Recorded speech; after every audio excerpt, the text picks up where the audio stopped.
Tac Tiles.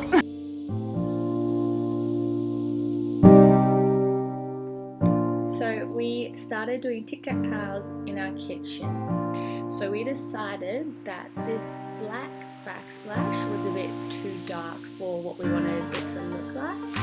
And we wanted a more fresh, clean feel.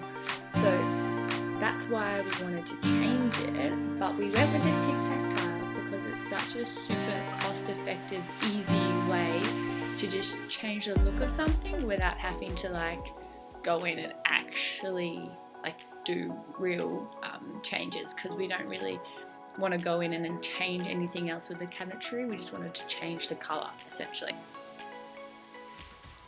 We were a little bit nervous, but I think the final product looks really good. So at the moment we're just cleaning up all the grease, dirt and grime that's on the surface as per the instructions of the Tic Tac Tiles. So they say make sure it's super clean, and to be honest it was really gross. So we went over and just dried it all completely.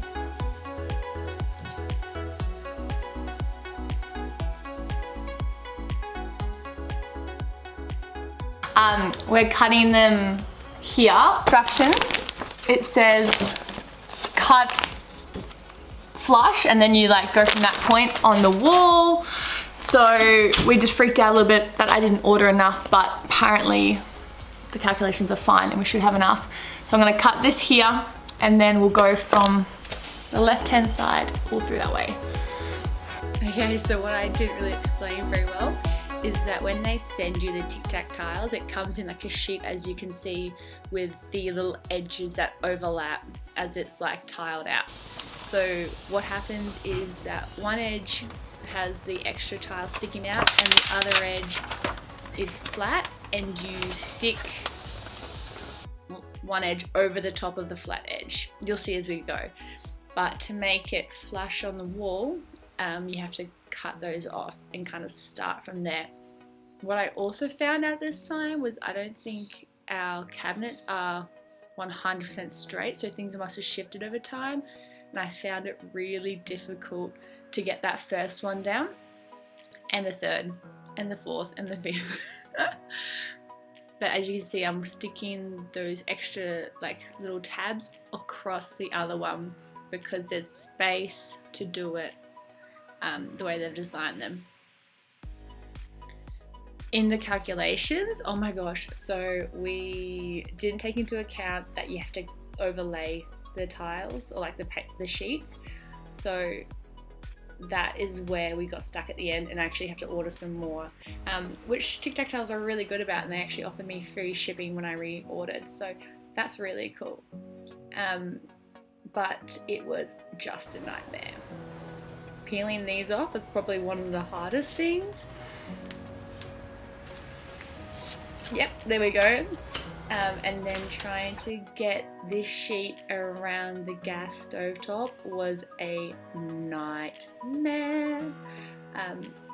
We just struggled and peeled it off I don't know how many times. Really hard. Darren walked in and had to give me a bit of emotional support. I got so frustrated. And eventually we got there, but it was actually just so frustrating, and no one ever says that. It's super hard to get these flush. Maybe it's just me, but I found it really difficult, and maybe I'm not careful enough or whatever it was, but I found I kept getting bubbles all the time. And then once I went up onto the top layer, I kind of had a groove going, and just connecting it with the like sheet below and on the side made it so much easier. So here I just had to cut the edge around that top right where it drops down a little bit, and then I just pulled it back and just put a bit more colour behind it. So that's the final product. Still not finished that strip on the top, just waiting for my extras to come in, but super happy with it. It looks really good. It's just lightened up the whole space. It's like a 3D texture, so it looks like it's real. There are some little like bubbles and inconsistencies, but it actually blends in really well when you take a step back.